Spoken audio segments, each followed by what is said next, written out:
Today on the Perception and Action podcast, how do motor synergies develop when we're learning to catch a ball?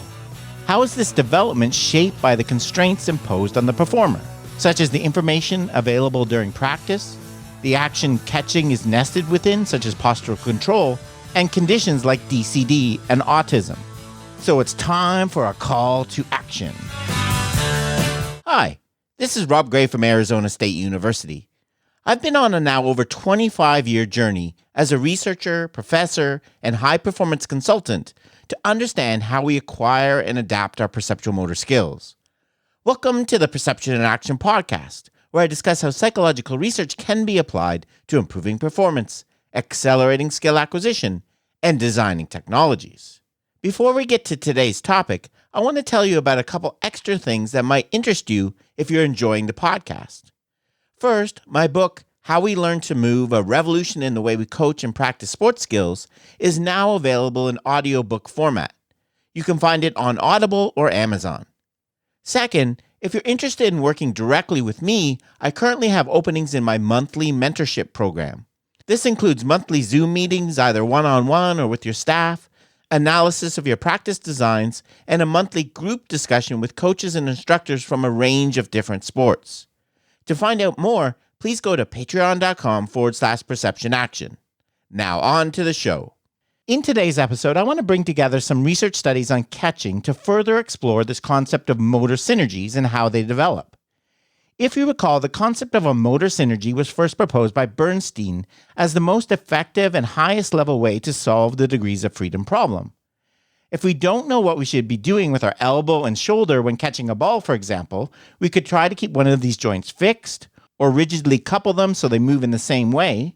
These are the type 1 and type 2 freezing solutions that I've discussed in past episodes. A synergy solution involves coupling the shoulder and elbow, but in a much more flexible and functional way. Our elbow and shoulder work together to compensate for each other to get our hand to the right place at the right time. Bernstein also proposed that synergies help to provide us with dynamic stability. Mark Latache actually has a really nice paper that came out earlier this year that goes into the whole concept of synergies and its history. Link in the show notes.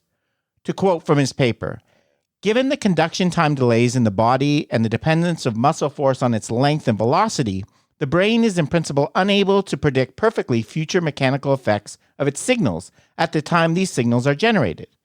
In addition, body segments are linked mechanically, so any unexpected deviation in motion of a joint produces deviations of motion in other joints, leading to even more unpredictable mechanics.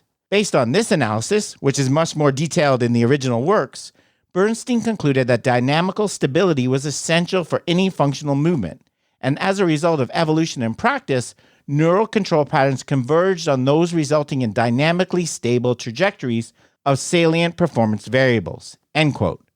In other words, synergies allows us to have stability, getting our hand to the ball every time, or referring back to episode 412, allow us to achieve low outcome variability by allowing our body to adjust to the ever-changing constraints we face.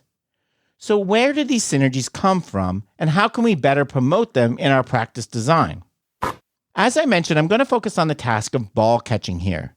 To start with, do synergies appear when people catch a ball with one hand? Of course they do. In a 2010 study, Bachmuel and colleagues used a principal components analysis to investigate how the movement of the arm is controlled in one-handed catching. 10 different degrees of freedom in movement, including 3 degrees of freedom in the collarbone, 3 in the upper arm, 2 in the lower arm, and 2 in the hand were measured. The result of the principal components analysis performed of these data was that the data from all these different body movements could be successfully described using just 3 components. Principal component 1, upward rotation of the arm combined with adduction of the shoulder. PC2, inward movement of the hand accompanied by elbow extension. And PC3, upward and lateral movement of the extended arm. The reason 10 different degrees of freedom could be described using only 3 values is due to the presence of motor synergies. The different degrees of freedom in each component are working together in a temporally coordinated manner. Similar results were reported in a 2013 study by D'Andola and colleagues using EMG recording from catchers' muscles. The activation of different muscles in different parts of the body could again be described using a small number of clusters, with different synergies occurring for different parts of the ball flight. specifically one shortly after the ball was launched and one a fixed time before impact, i.e. at a constant value of the time to contact, which we get from tau. Okay, so they exist. What influences their development? Well, the answer should be obvious to regular listeners of the podcast by now. Constraints. In a 1999 study, Bennett and colleagues conducted a catching training study in which the constraint of an opaque shield, which included vision of the hand and the ball in the final phase of catching, was added. It was thought that the addition of this constraint would encourage the catcher to become more sensitive to information early in the ball flight and or dynamic touch information about the position of their hand. To quote the authors, during the exploratory process of practice, learners attempt to increase the stability and flexibility of the functional muscle synergy by attuning it to relevant sources of perceptual information in specific performance contexts. Attunement refers to the acquired capacity to flexibly pick up a variety of informational sources, e.g. visual, auditory, haptic, which can be used to support particular movements, such as postural behaviors, locomotion, and interoceptive actions.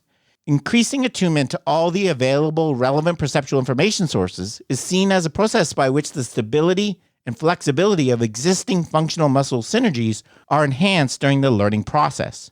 For this reason, some have proposed that the major goal for learners is to actively seek and pick up perceptual information to support goal-directed activity. End quote. In their study, 24 children with low catching ability, less than 10% success rate in one-handed catching, were assigned to one of two training groups. Training consisted of 120 trials with a standard pre-post retention design. A scoring system, which ranged from 0, a complete miss, to 5, catching the ball without juggling it, was used. The control group wore the same shield as the occlusion group, except that the shield was, of course, clear and transparent. What was found? The occlusion group had a significantly greater improvement in catching performance after training as compared to a group that trained under full vision conditions with a clear shield and a no-training control group. They were also easily able to transfer to the full vision condition they did not train in, while the full vision group showed a large decrement in catching performance when switching to the occlusion condition. The authors sum up the implications for coaching nicely. Quote, exploratory activity in the search to optimize an existing functional muscle synergy can be facilitated by augmenting information during skill acquisition, for example, the knowledge of results, as well as by removing sources to direct the learner towards more relevant and functional information coordination constraints. Clearly, this argument represents an alternative theoretical explanation for the specificity of transfer effects noted in traditional motor learning theory. For example, with respect to the specificity of practice effects, the implication is that an informational constraint on participants' practice performance, for example, vision, would remain dominant unless access to it was temporarily destabilized. This manipulation would force learners to search for additional relevant information sources to which they gradually become attuned with practice. End quote. AKA the constraints-led approach. Another example of a constraints manipulation can be seen in a 2000 study by Davids and colleagues. In this paper, the authors were focused on the issue of nested synergies. Quote, with respect to understanding catching behavior in children, a major implication of the dynamical systems approach to movement coordination and control is that the constraints on the developing movement system are many and cannot be isolated to unique influences such as just perceptual skill. The act of raising the arm to align it with the flight path of the oncoming ball is constrained by the goal of maintaining an upright posture, as well as the need to accurately perceive spatiotemporal information about the coupling of the hand and a ball.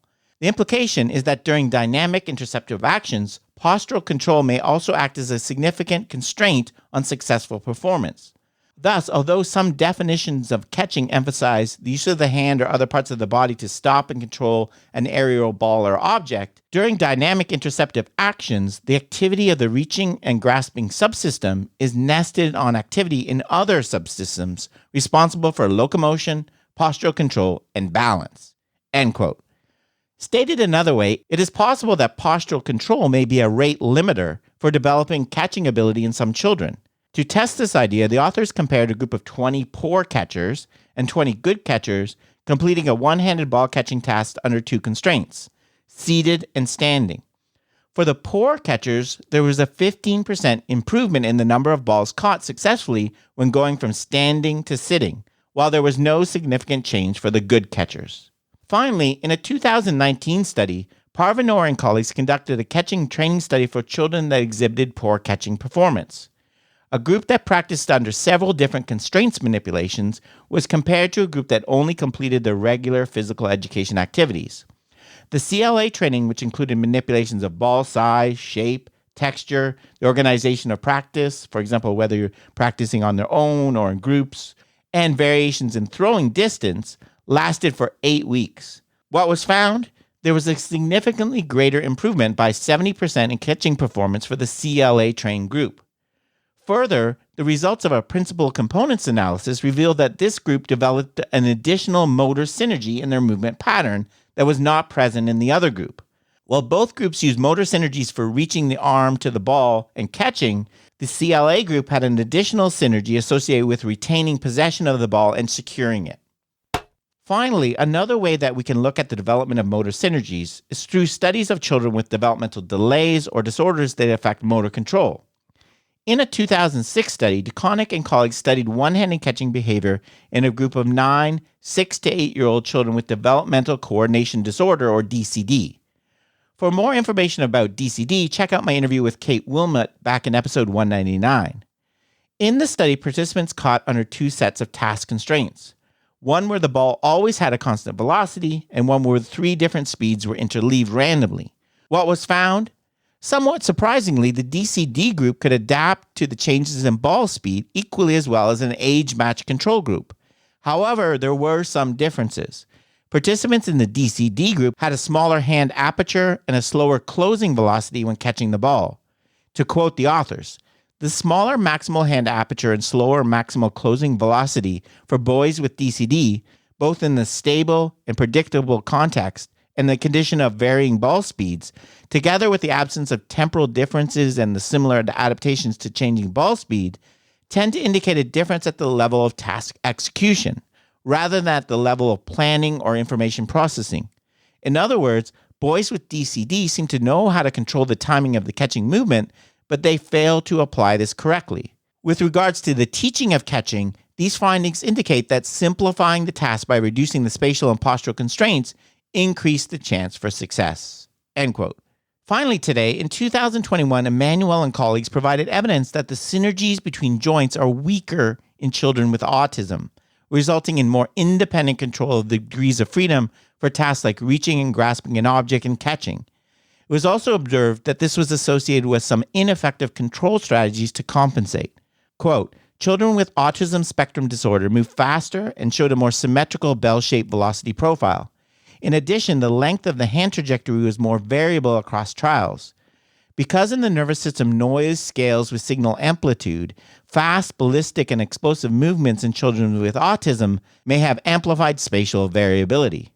End quote. A dysfunction of motor synergies may result in the adoption of suboptimal strategy for handling degrees of freedom.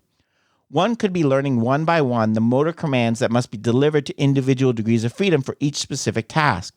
However, given the number of variables involved, this strategy would require a great deal of practice. Children with autism may avoid this time-consuming learning process by deploying poorly differentiated and overlearned motor strategies, e.g., moving the hand to grasp an object regardless of subsequent manipulations, for example, whether they want to pick it up or just touch it, rather than scaling motor parameters in a task-dependent fashion. End quote. So, to sum up, in today's episode, we saw strong evidence for the use of motor synergies in catching. This serves to not only reduce the degrees of freedom problem when establishing the initial pattern of coordination and form an emergent synergy, but it also aids control of the movement itself. Where we can come in as coaches and instructors in influencing the development of these synergies is through the manipulations of constraints, like removing vision of the hand, changing the posture, etc. As Kelso proposed, quote, in some cases, different synergies emerge, while in other cases, a similar synergy is constrained differently. End quote. Okay, that's it for today's episode. Remember, you can contact me at robgray@asu.edu or follow me on Twitter at ShakyWeights. To find out more about the podcast, please check out perceptionaction.com. Finally, to support the podcast and receive bonus materials, including written transcripts, please head over to patreon.com/perceptionaction. This is Rob Gray from ASU. Cheers for now, and keep them coupled.